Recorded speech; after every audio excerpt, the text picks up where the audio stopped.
The nights are long, the days are short, and the weather is chilly to downright cold, depending on where you are. It's a good time to slip into a Quince iconic Mongolian cashmere sweaters, which start at only $50. You can treat yourself to everyday luxury at an affordable price with Quince. If you really want to dive into luxury, you can check out their leather handbags, washable silk shirts, and European linen sheet sets. Whatever you're looking for at Quince, all the prices are 50 to 80% less than similar brands, and they do that by partnering directly with top factories and cutting out the middleman. They only work with factories that use safe, ethical, and responsible manufacturing processes. And of course, they use premium fabrics and finishes for that luxury feel in every piece. But you've already heard me rave about my Quince travel pants. Treat yourself this winter without the luxury price tag. Go to quince.com/traveler for 365-day returns plus free shipping on your order. That's QUINCE.com/traveler to get free shipping and 365-day returns. Quince.com/traveler. And thanks to Quince for sponsoring this episode of Amateur Traveler. This episode is brought to you by State Farm. From your morning podcast to your afternoon playlist, State Farm knows you personalize your entire day, and that's why State Farm helps you personalize your insurance with the State Farm Personal Price Plan. It offers coverage options that help protect what you care about most at an affordable price just for you. Like a good neighbor, State Farm is there. Prices vary by state. Options selected by customer. Availability and eligibility may vary. Amateur Traveler, episode 915. Today, the Amateur Traveler talks about bush breakfasts and sundowners, rhinos and elephants, the Maasai and the Samburu, as we go to the Laikipia region of Kenya. This is Chris Christensen from Amateur Traveler. Let's talk about Kenya. I would like to welcome to the show Shaun Stanley, who is from Stanley Safaris at stanley-safaris.com. And Shaun has come to talk to us about a region in Kenya that was news to me, and that is Laikipia. Shaun, first, welcome to the show. Thanks, Chris. It's good to be here. And where are we talking about here? We're going to talk about the Laikipia region, which is the northern area of Kenya. And as you said, it's a little known area of Kenya, but for me is one of the most outstanding safari and cultural areas of Kenya. And so we absolutely love sending our guests up to that part of the country. Excellent. And why should someone go to Laikipia? So Kenya as a whole is one of the most popular safari destinations in Africa, and rightly so. That's where the safari basically originated. And the word safari is a Swahili word for journey. And so Kenya gets a lot of interest from international guests wanting to come on a safari experience. But that comes with its own problems in the form of too many tourists being in certain areas like the Masai Mara, which at the moment is getting quite a bad reputation for being overpopulated with vehicles around different sightings. And as a company, we try and get our guests out of those sorts of environments and into the real African experience. And this is where Laikipia really comes into its own. It's up in the north, it's off the beaten track, and it's basically made up of a series of privately owned farms. Back in the day, there were cattle ranches. The owners have now looked at the conservation model and gone, okay, we're going to convert part of our ranch into a conservation area. And they've started to reintroduce wildlife back into those areas. And when we're talking wildlife that is completely different to what you're going to get in the Masai Mara. So it's one of the best places in Africa to see both black and white rhino, which, as we all know, are highly endangered across Africa. And then you get different types of giraffe. You get the reticulated giraffe, you get the Grevy's zebra, you get the Bisa oryx. And these animals are unique to that northern part of Kenya. But one of the things that, as a company, we really love about the Laikipia area, because it's privately owned, guests get to do so much more than just game drives. And one of our messages to our guests is that Africa is a beautiful continent and it's incredible wildlife, but there is so much more to do than just sitting in a vehicle driving around trying to tick off the boxes of different animals that you see. And so this is where we then encourage our guests to go up to places like Laikipia, because you can do walking safaris, you can do mountain biking, horse riding safaris, incredible helicopter safaris. And then the cultural experience up there is completely authentic, the real Africa, the real Maasai, the real Samburu tribes. And then, as I said earlier, the conservation work that they're doing up there is incredible. And so with all of these different activities that guests can do, we often putting guests up there for a week and doing 2 different locations, immersing themselves in an incredible cultural experience, and then going and doing a traditional safari combined with walking, combined with horse riding, combined with helicopters, and at the same time getting them involved in some form of a conservation experience. I was up there in March this year, and you go out with the rangers tracking black rhino. Every single day, they're going out in the morning and they are counting every single rhino that is on their conservancy, and they're reporting that back to their HQ to account for every single rhino. And you can be part of that. And so our guests then know that they are directly contributing to the amazing conservation work that is being done up on those particular ranches. Let's take that and put that in a little more organized itinerary then. So I'm flying in, I assume, to Nairobi, which we were saying before we started recording is not necessarily my favorite airport in the world. Yeah. Probably the least organized airport that I've ever been in, but probably not as bad if you're not trying to transit through it as I was. And then what? So we would always typically do one night in Nairobi just to give people a chance to get over their flight. And yes, you're coming out of Europe or the Middle East or the US where things run like clockwork, and now you're being bombarded and dropped into the middle of Africa and into that chaotic airport. So having that day in Nairobi just to catch your breath after the flight and kind of settle into the African vibe. So one night in Nairobi. And then from there, we would fly you up into the Laikipia. And with most of the safaris, you are flying in light aircraft. You're landing at these airstrips in the middle of the bush. So you're having vehicles that are chasing animals off the airstrip before the plane gets there. And so we would then look at doing somewhere like 3 nights in a place like Olintile. And Olintile is owned by the Maasai and Samburu culture. There's 4 villages that own that particular property and that conservancy. And the immersive cultural experience you can get up there is amazing. You're going to the villages of the guys that are working in the lodge. So maybe your waiter, and you're going to his village and he's introducing you to his sister and his mother and his grandmother and his kids. And so that really authentic cultural experience is what you're going to get from a place like Olintile. A couple questions before you move on from there. One is we're doing flights. So that's obviously going to affect, one, it's going to also affect the price of what we're going to pay for, but it also means that I'm packing probably in a duffel rather than in a suitcase. Correct. Because I'm going to throw this in the back of the plane.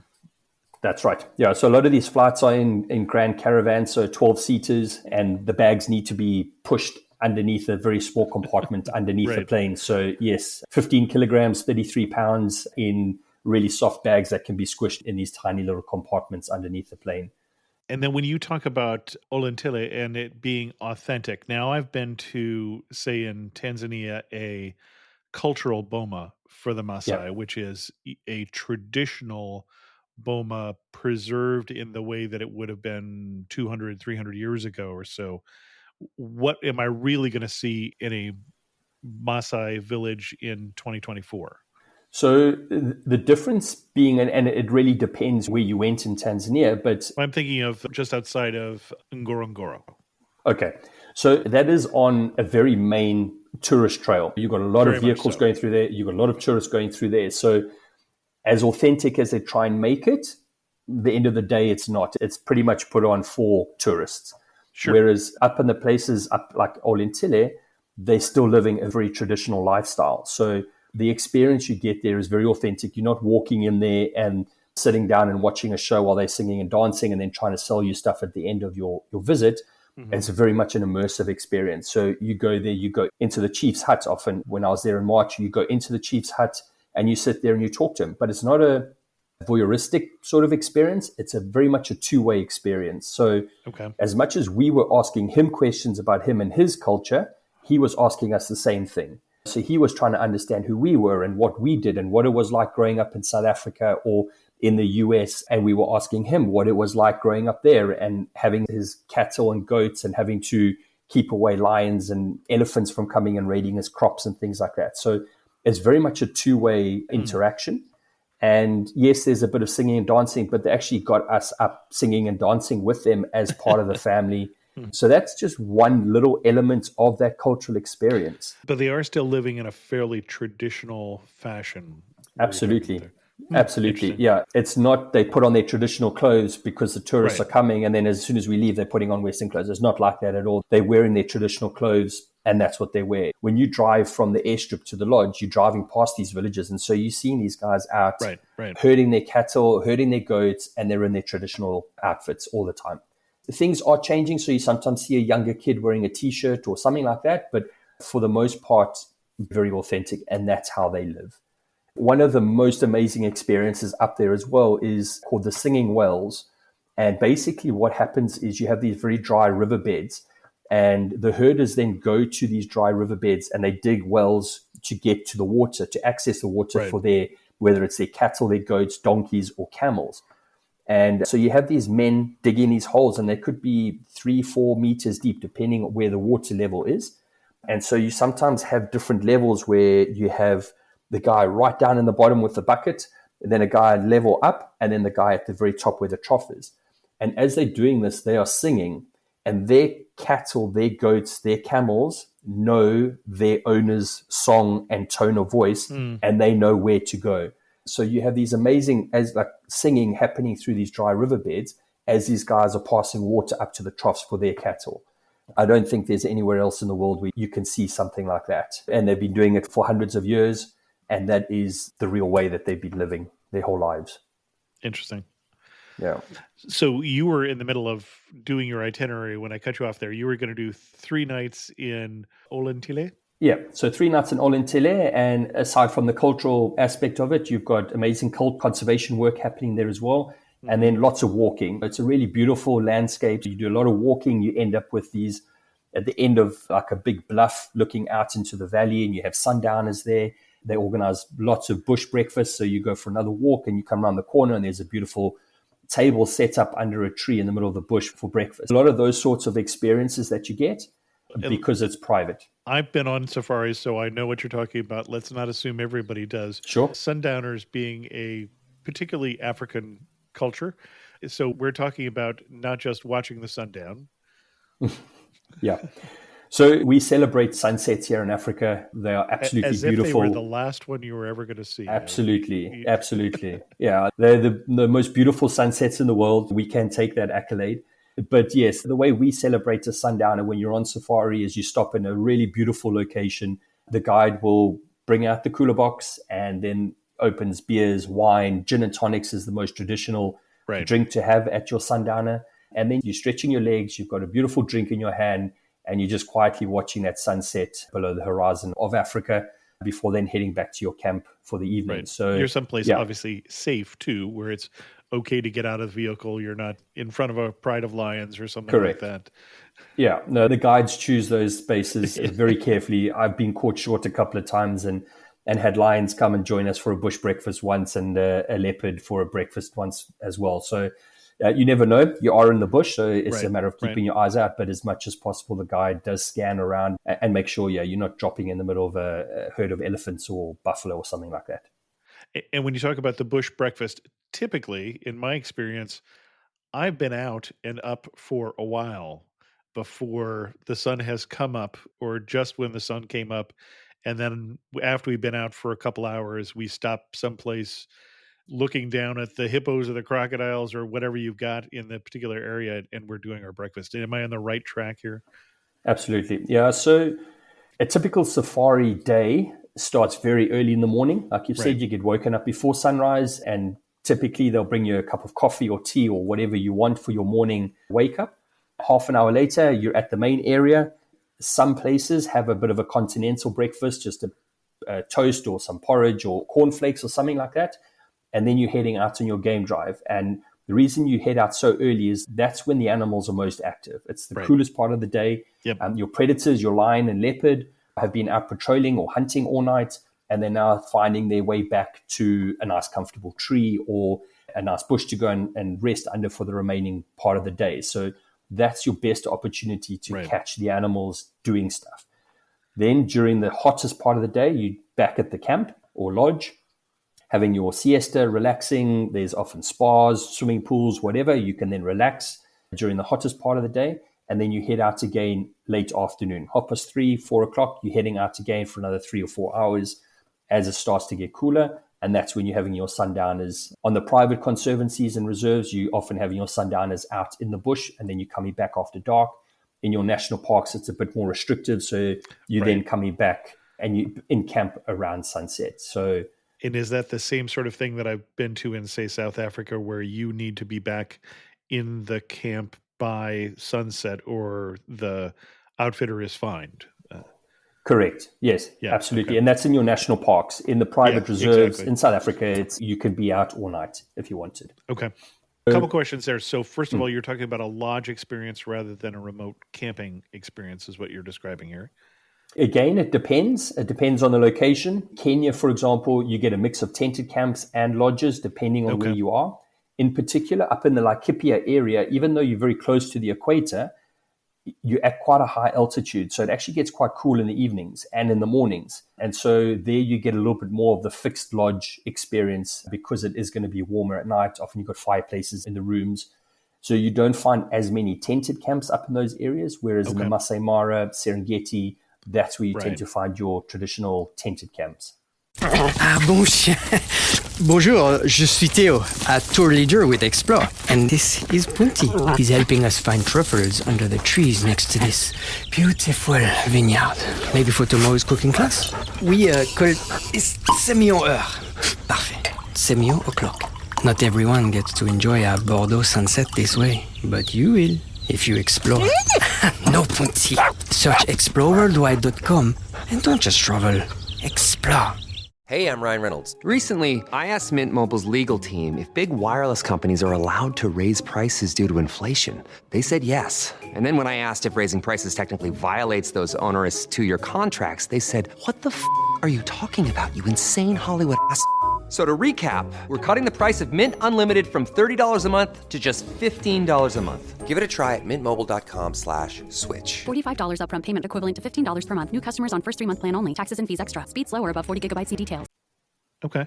And then in terms of times of year that you would recommend to go, because we're so close to the equator, we don't have our usual 4 seasons like people are used to. And I'm used to the long dry, the short dry, the long wet, and the short wet. Is that what I'm looking for? Yeah. Okay. So Kenya has 2 rainy seasons, which we avoid. So you're looking at April and May as the long rains, and then November as the short rains. And then outside of this, typically your dry season. And dry season is the absolute best time to be on safari. It's when there's less surface water around, so the animals have to go to where there's permanent water, so it makes it easier to know where the animals are going to be. Your trees and the grasses have all died down, the trees have lost their leaves, and it makes it easier to see the animals from a bigger distance. The thicker the bushes, the easier it is for the animals to hide. They're still there, but you have to work harder to find them. Yeah, and I've seen that being in different safaris in different countries. Kruger, for instance, a lot of bushes. Wasn't anticipating that it would be as difficult to see the animals once you've been someplace with vast savannas, a little easier to find. So what are we talking about up here in Olentile? Olentile is a bit of a mix. It's a very hilly area. Traditionally, I wouldn't recommend people go there for a safari, for the wildlife. There is wildlife there. They've got elephants and they've got lion and stuff that moves through, but the main focus there is on the cultural experience. What I would then tag onto that is somewhere like Lewa, where you can stay at Sirikoi or Lewa Wilderness Camp. And now Lewa was one of the first conservancies in that area to open up to conservation and bring in the rhino, bring in the conservation work that they're doing there. And that is where Lewa is where you're then going to have your wildlife experience, your rhinos, leopard, cheetah, elephant, your giraffe, buffalo, all that sort of stuff. That's where you're going to do that is in Lewa. But on top of that, you've also got your walking safaris, horse riding, all that, the other experiences that we chatted about earlier. And people talk about, you mentioned the rhinos, and let's get back to that in specific. Unfortunately, rhinos are very rare and getting more rare because of poaching. And so they have introduced rhinos into these private conservancies, is what it sounds like you're saying. That's right. Yeah. Okay. So it's a very strict procedure in terms of a conservancy getting rhinos in. So National Parks has to go in and do a massive big audit on them in terms of their anti-poaching patrols, their poaching history, their fencing, all that sort of stuff. They need to do a very big audit before they will allow rhinos into that area. Lewa, for example, hasn't had a poaching incident since 2015. So they are doing absolutely incredible work up there. So much so that the rhinos are breeding now, and there are too many on that particular conservancy. And this is where they're now looking at other conservancies to now move these rhinos into different areas. Problem to have, Yeah. So they are doing incredible work up there. And when I was there speaking to them and trying to understand it, there's a whole different procedures that they go through. But basically at night, they have guys that are out patrolling throughout the night, and they are listening out for gunshots. They're looking for torches, all that sort of signs that poachers would be in the area. Then in the morning, and we're doing torches in the South African / English style of flashlights. Flashlight, correct. Right, yep. Yes, yeah. And then in the morning patrols take over. And this is where the morning patrols, they get allocated a particular zone of the reserve, and they have to walk that whole zone.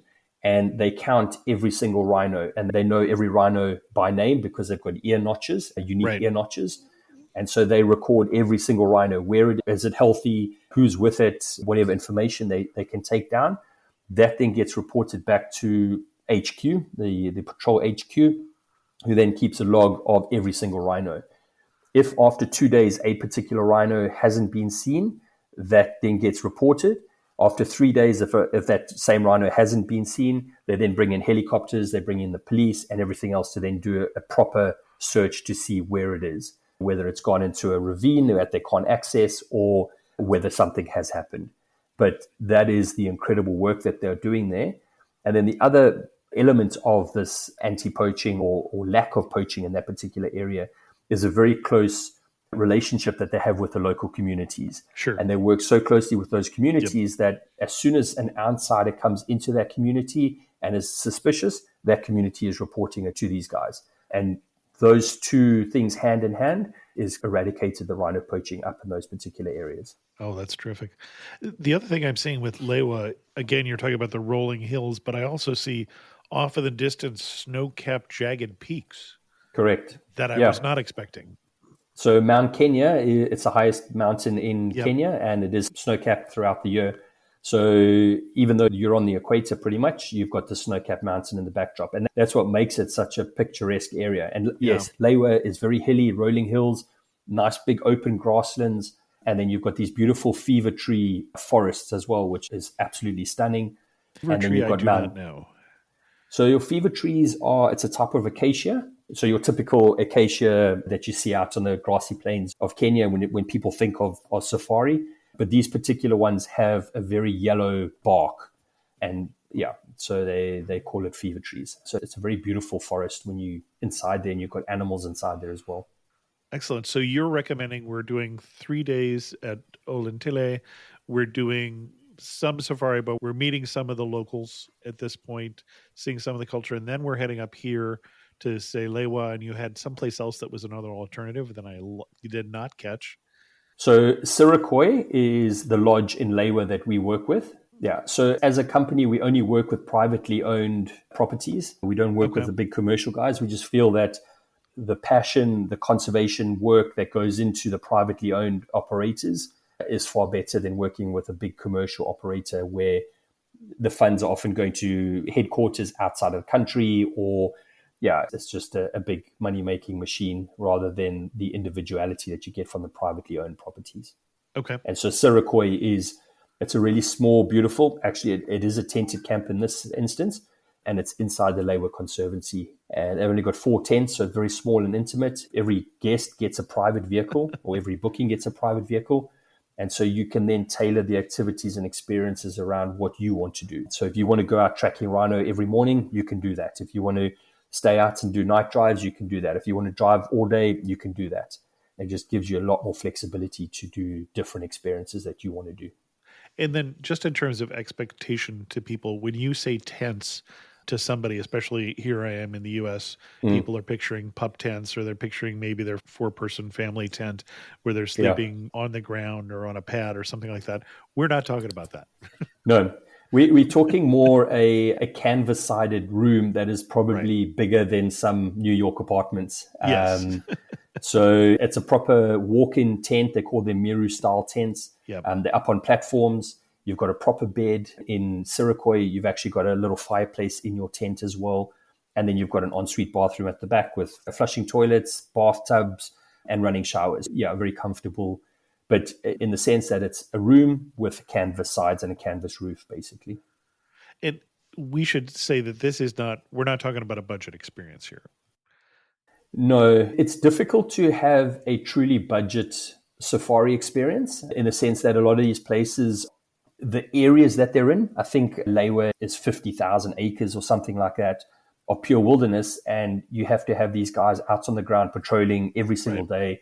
You got your fences. There's a lot of maintenance and the anti-poaching guys that goes into keeping a place like that safe. So those costs then get passed down to the different camps that are on the conservancy. And basically what you're paying for is a little bit more exclusivity. If you go to the Masai Mara, for example, then there are a lot of budget options that you can go with, $300-400 per person per night camps. But then you are putting up with the crowds that you're going to get there. And it's not uncommon to have 40, 50, 60 vehicles around a lion sighting or a cheetah or something like that in the Masai Mara. So yes, these particular properties are, we say if you want a proper safari, you're looking at about $1,500 per person per night. But that we spoke earlier about access and the internal flights to get there. Your safari experience is fully inclusive, all your meals, all your activities, all your drinks. So there's very little you need to put your hand in your pocket to pay for when you're there. You're paying for a lot of that upfront. Right. Okay. Yeah, I just want to set expectations for people that they don't think we're talking about something we're not. Excellent. Especially in these private conservancies, it's difficult to get the budget options. There are very nice camps that are under $1,000, $800 or $900 per person per night, and you're still getting your meals and you're still getting your safari experience. Your food might not be as good. The drinks offering might not be as good. There might be 6 of you on a vehicle or 8 or 10 on a vehicle, but you can still get that safari experience for that sort of price range. But in order to do it properly, you're looking at $1,500 upwards. And there are places that are over $2,000 to $3,000 per person per night. There is a bit of a range there. Okay, excellent. What else should people know about, let's do these one at a time, Olentile? Did we say everything we need to talk about with Olentile? So Olentile is, what is quite nice about it as well is that you have these villas ranging from a 1-bedroom up to a 4-bedroom villa. And so again, you're getting a very exclusive experience. You're getting that villa to yourself. That's where you have a lot of your meals.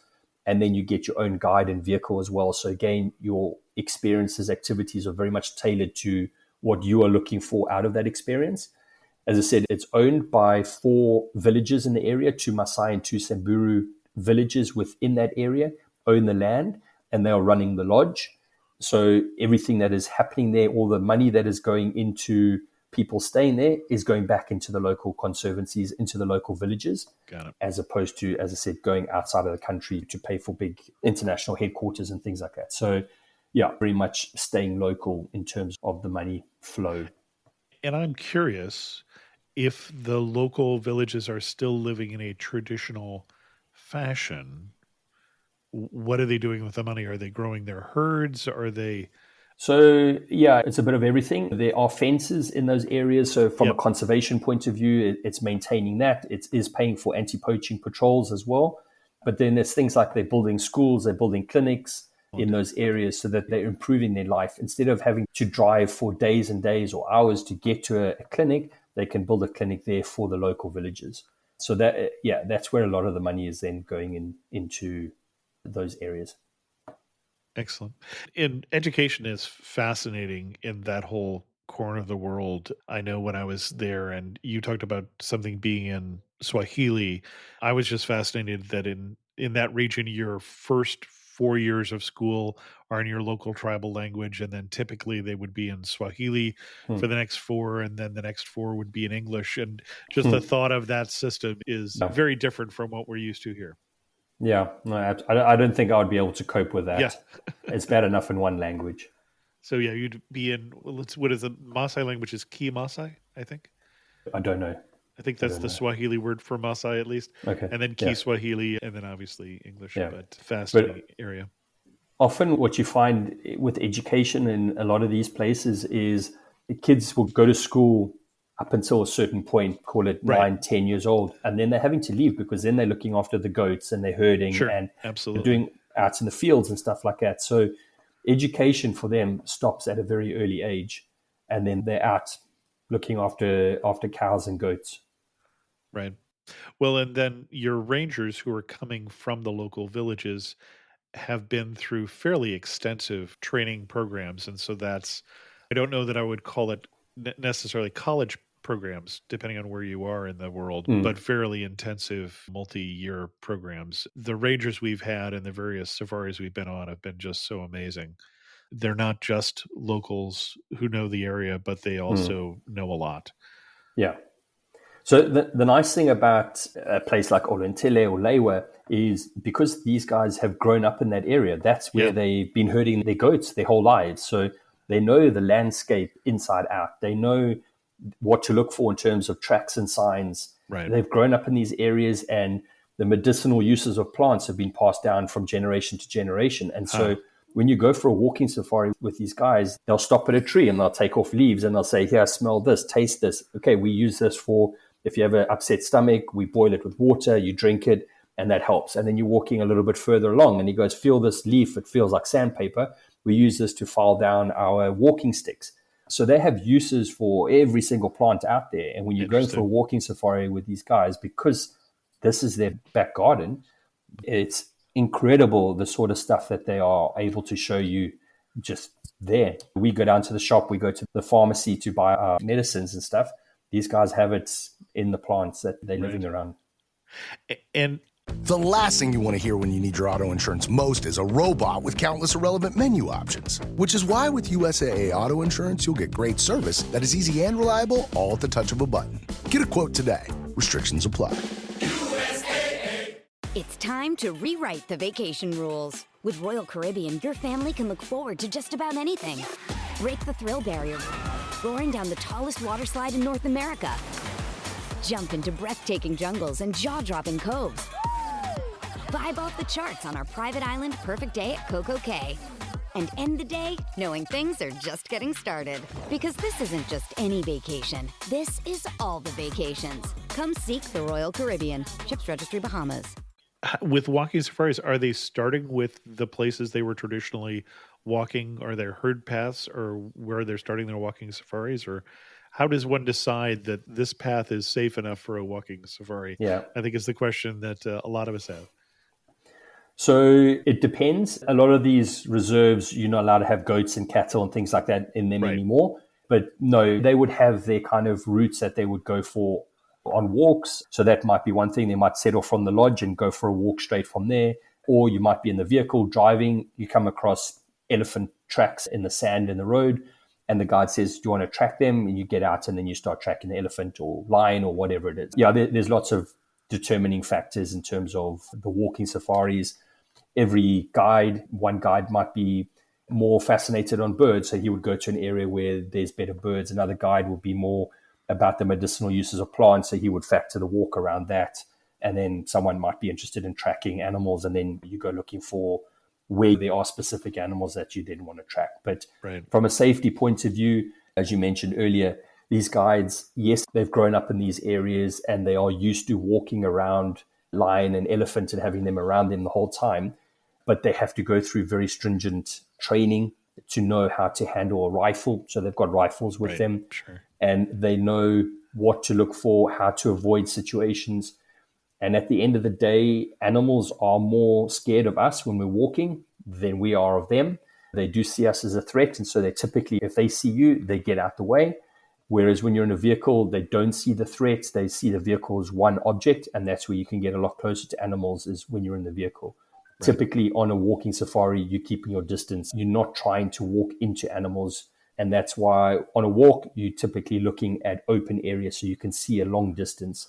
And you're not going to come around the corner and there's a buffalo lying in the grass that you don't see. Right. Well, and it is the buffalo that might be more dangerous than the lion, even though that's not what we think of, or the hippo, obviously. Those are the two that make me the most nervous, is the buffalo and the hippos. They're both very grumpy. That old bull elephant that the herd isn't hanging out with anymore. But typically the old elephant bulls are very relaxed. It's the females with the youngsters that you have to really be careful of. But Typically, your older bull elephants are a little bit relaxed. They've seen it all. They've done it all. They're not interested. And you can have some amazing experiences with old elephant bulls on foot. But the old buffalo guys, the hippos, and then the female elephants with their calves, those are the ones you really have to watch out for. And you mentioned that the goats and the livestock are not allowed in the areas anymore. And I'm not sure if people realize that one of the reasons for that would be disease, that you don't want the disease to spread from the domestic animals into the wild animals. It's not just a food chain issue that people are concerned about there. Correct. Yeah. No, absolutely. Okay. And then as we go up to Lewa, what else do people need to know? We've spoken about the different activities. We've spoken about the conservation. We've spoken about the actual camp itself. You mentioned flying in terms of helicopter opportunities and those sort of things, which is a little more unique. Never done that in Africa. Tell me more about this. So personally, I love helicopters. Childhood dream to be a helicopter pilot, like I think most boys are. But yeah, I've always wanted to be a helicopter pilot and absolutely love it. And Africa, we are really blessed to have incredible landscapes and areas out here. And from a safety point of view, we go through all of the regulations every 100 hours that the helicopters and planes have to go in and have a service and be checked. And then every 1,000 hours go in for a proper overhaul. So from a safety point of view, the best in the world. But where we are lucky here, when you start exploring some of the northern parts of Kenya, it's completely untouched. There's no road networks. You can then fly up by helicopter. You can land on the sand dunes and go playing in the sand dunes for an hour, get back in the helicopter, fly somewhere else, land next to a river and go for a swim in the river. So helicopters up in that northern part of Kenya really just open up that whole area and give you the ability to go and explore these completely untouched remote areas that you cannot get to any other way. So they range. You were talking about Mount Kenya earlier. So one of the things that you can do is you can fly up to the top of Mount Kenya and you have these really beautiful alpine lakes up on the top of the mountain. And so you can land next to this alpine lake. The guys have fly fishing gear in the helicopter. They've got trout in there. You can go fly fishing for trout while they set up a nice breakfast deck for you. And you have breakfast at the top of Mount Kenya around a lake with the helicopter sitting next to you. And then, other ones, full days right up to Lake Turkana, which is right up on the Ethiopian border. And it's completely untouched. There's nothing up there. So you're going past volcanoes, mountains, sand dunes, valleys. It's just incredible landscape. And all the way you're going up, you're landing, you're stopping, stretching your legs, having a breakfast or a picnic, swimming in the rivers, playing in the sand dunes. Yeah, it's just an incredible place to go and explore by helicopter and just really play. Fascinating. As we get close to wrapping this up, anything else we need to know before we're getting on a plane and heading to Kenya? We've spoken about the Laikipia area. We've spoken very briefly about the Mara and maybe the negative side of the Mara. But as a first-time person coming out to Africa for the very first time, we would still include the Masai Mara in an itinerary just because of the incredible wildlife that you get there. But where the Masai Mara works really nicely is you have the Masai Mara, which is a game reserve, and that's government run, and there you can have anybody accessing it. But then surrounding the Masai Mara itself, you have these private conservancies which are owned by the local Maasai villages. And there you get a little bit more exclusivity. You might have 3 or 4 camps on a conservancy, and only the guests staying at that particular camp can do the activities in those conservancies. So you're still getting a Masai Mara experience, but without the crowds. And so my recommendation would be, let's still include the Masai Mara, but include the conservancies surrounding the Mara. There's no fences, so the animals move freely. It's only people staying in that reserve that can actually do their activities there. You have a maximum of 3 to 5 vehicles on a sighting. It's very controlled in that sense. And as we said earlier, private conservancies, walking safaris, night drives, your sundowners, you can still do all of that. And then from there, we would then move people up into that Laikipia area to go and get the incredible culture and the amazing conservation and the best ability to see your rhinos. Now, if we're including the Masai Mara, are we doing it particularly then a specific time of year because of the Great Migration? Again, it depends on each guest. Your migration is typically in the Masai Mara around July, August, September, and then it starts to leave. So you've got those 3 months. But again, what a lot of people don't realize is even if the migration isn't there, the wildlife viewing in the Masai Mara and surrounding is still incredible. It's only the wildebeest and zebra that move in and out. The rest of the animals are still there. So your predator sightings are some of the best in Africa. Your lion, cheetah, leopard in that area is still incredible. They don't move. They just take advantage of the migration coming through. Rolling feast. And then when that moves out, then they're hunting other things. But actually, when the migration is in the Masai Mara or in the Serengeti, because it splits over both. And the Serengeti is the same area, but across into Tanzania. In Tanzania, correct. Yeah. When the migration is in an area, you've got 3 million wildebeest and zebra. And animals don't like to be on top of each other. So all your other animals actually get pushed out into the periphery. So your topi, your giraffe, your elephant, your buffalo actually get pushed out. So when you're in the migration, yes, it's an incredible thing to see that many animals. It is, yeah. But the variety of animals are more out in the other areas. So go and see your migration, get that done, but then go and spend time in the conservancies and get to see your herds of elephant and giraffe and things like that as well. Excellent. Anything else we need to know? Otherwise, we'll get to our wrap-up questions here. Nope. I think that's it, yeah. You are standing in the prettiest spot in the Laikipia. Where are you standing and what are you looking at? That's a tough question because Olintele, really beautiful, mountainous, and we climbed up this hill. I think it's one of the highest hills in the area, not Mount Kenya, but one of the highest hills. And the views out towards the Samburu Valley, it just drops away and you've got this amazing view out towards the Samburu Valley to the north. And then you've got Mount Kenya to the east. So really beautiful all around you, incredible landscape and mountains. I had a similar experience in Lewa, also on top of a hill. We were looking out towards actually Olintele that curved around, and then the Samburu Valley and the Matthews Range in the distance, and then Mount Kenya off to the right.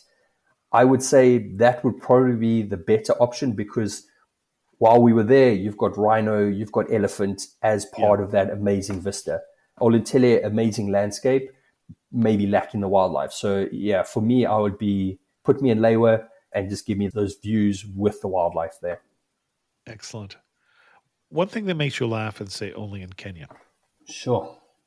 I think for me, the way that the locals embrace international people coming in. If you go on safari in Zimbabwe or Zambia or South Africa, everybody's greeting you in English. Hi, how are you? Where are you from? Whereas in Kenya, it's Jambo. They're greeting you in Swahili and they're bringing you into their culture. So I tend to find guests are learning a little bit more Swahili because they're going to Kenya and because they're constantly being greeted in that language. And they're pulling people into that culture with them, even though their English is amazing and I think it's one of their official languages anyway. Right. But it's Jambo and a few greetings here and there in Swahili. And I think that's a pretty unique thing. Well, in Swahili, being a pidgin language is a little easier to learn than those of us who learned another Romance language or something like that growing up. So, Ninasema ki Swahili kidogo. Okay. I don't know what that means. I speak a little Swahili. Okay. Amazing. More than me. Pretty much all I remember from Swahili, other than Ninasema computer fundi, that I'm a computer. It's basically computer guy, a computer mechanic, computer programmer. It's all the same. Yeah. Excellent. And if you had to summarize the Laikipia in 3 words, what 3 words would you use? Incredible conservation work. I think that's the cherry on the top, the incredible rhino work that's happening up there. Excellent. Our guest again has been Shaun Stanley from stanley-safaris.com. Now, Shaun, I'm curious. So you are from South Africa originally. Yes. Yeah. And we're talking about a safari in a country literally 5 countries away and 1,500 miles or something like that from where you grew up. How did you get in the safari business? And how did you get into northern Kenya? I was very lucky to grow up here in Durban, which is on the east coast of South Africa. Yeah. And my parents loved to travel and they loved camping. So from a very young age, we used to go camping all over KwaZulu-Natal area around Durban. And then from there, we started to branch out. We did a big trip to Namibia, a big trip to Botswana, then Zimbabwe, then back to Namibia. And as I was growing up, I was getting to explore Southern Africa, but going to these amazing places. And this was before there were these luxury lodges and tourism input. And we were camping in the middle of nowhere. We were meeting Himba tribes. We were camping on islands in the Delta and things like that. So from a very young age, I was exposed to wildlife, nature, being out in the bush. And you say Himba, we're in Namibia, the Delta, you're in Botswana. Correct. Okay, yeah. So you're all over. Okay. Yeah. So we stuck to Southern Africa because we were driving. We were driving from Durban, and it takes a long time to get anywhere. So we stuck to Southern Africa. And we did a 2-week trip during school holidays to Namibia and then back. And then 2 years later, 2 weeks to Botswana and back. So got to grow up in that sort of environment and get to explore these incredible places. And when I finished school, I studied to be a guide. And so I guided for different lodges in Zambia and Zimbabwe. Okay. And then from there, I moved over to the UK, and I spent 13 years in the UK, 12 and a half years in the UK. But from there, I would always come back to Africa, visit family. I would always invite friends to go with me, so it gave me an excuse to travel. And then in 2002, I flew into South Africa, borrowed my brother's Land Rover, and for 5 months, we drove from South Africa through Botswana, Zambia, Malawi, Tanzania, Kenya, Uganda, Rwanda, back down Tanzania again, back into Malawi, into Mozambique, and then down. And so we did this massive big road trip. And that was the first time I went to Kenya, and then got into the tourism industry after that and started to plan trips for people through another company. And just learned as I went. And every opportunity I got, I would go on a work trip, whether it was to Zambia or Zimbabwe, Kenya, Tanzania, and we go and have a look at the camps, we experience it. So we know what properties are going to be best suited to our different guests. So we plan to Southern and East Africa, and we spend a lot of time and money going and experiencing these places, so we know what's what. Excellent. Thank you so much for coming on Amateur Traveler and sharing with us your obvious love for Africa, for East Africa in this case, and for Kenya and Laikipia. Perfect. Thanks so much for having me. It's been great chat. This episode is brought to you by Amazon Prime. From streaming to shopping, Prime helps you get more out of your passions. So whether you're a fan of true crime or prefer a nail-biting novel from time to time, with services like Prime Video, Amazon Music, and fast free delivery, Prime makes it easy to get more out of whatever you're into or getting into. Visit Amazon.com/Prime to learn more. The wrongs we must right. The fights we must win. The future we must secure together for our nation. This is what's in front of us. This determines what's next for all of us. We are Marines. We were made for this. Thanks, as always, to the patrons of the show, as well as the advertisers for this show who help support Amateur Traveler financially. It is my day job now, and this whole new career of mine as a full-time travel blogger and podcaster, and I appreciate the support. If you're interested in learning more about becoming a patron of the show, go to patreon.com/amateurtraveler. Speaking of patrons, I heard from Nina on the episode we did on living abroad, and Nina said, when you get tax talk in the first 10 minutes, my little accountant heart soars. Thanks, Nina. I also heard from Philip, who said, hey, Chris, love your podcast, and I've been listening for many years. I re-listen to episodes whilst planning trips and find your guests' experiences and suggestions invaluable. Thank you. I'm a wheelchair user based in the UK, and the experience of arranging accessible vacations is relatively easy in more developed countries, such as European countries and in the US, but I find it very challenging for more unusual destinations. I am sure I'm not alone in saying that a bonus episode on accessing resources on how to find specialist travel companies, particularly for exotic and developing destinations, would be most appreciated. Keep up the good work. I look forward to your podcast each Saturday and hope to enjoy them for many years to come. Kind regards, Philip. Thanks so much, Philip. Yeah, and I'll reach out to my friend Corey Lee, who does Curbside with Corey Lee, who is the best expert I know on that, and we'll see what he has to say and maybe bring him on the show. I am just back from Spain. I did a press trip to Majorca, Spain. Had a wonderful time, in part because of the wonderful people I traveled with, who you may hear more of in the future. And you'll hear more about that trip as well. There's not a lot of new things on Amateur Traveler while I was gone for that reason. But we do have some interesting shows coming up, including episodes on the West Indies and on Door County, Wisconsin. So stay tuned for that, or subscribe if you have not already. And with that, we're going to end this episode of Amateur Traveler. If you have any questions, send an email to chris2x@gmail.com. That email would work a little better, apparently, than the one I've been giving you. Or leave a comment on this episode at amateurtraveler.com. And as always, thanks so much for listening.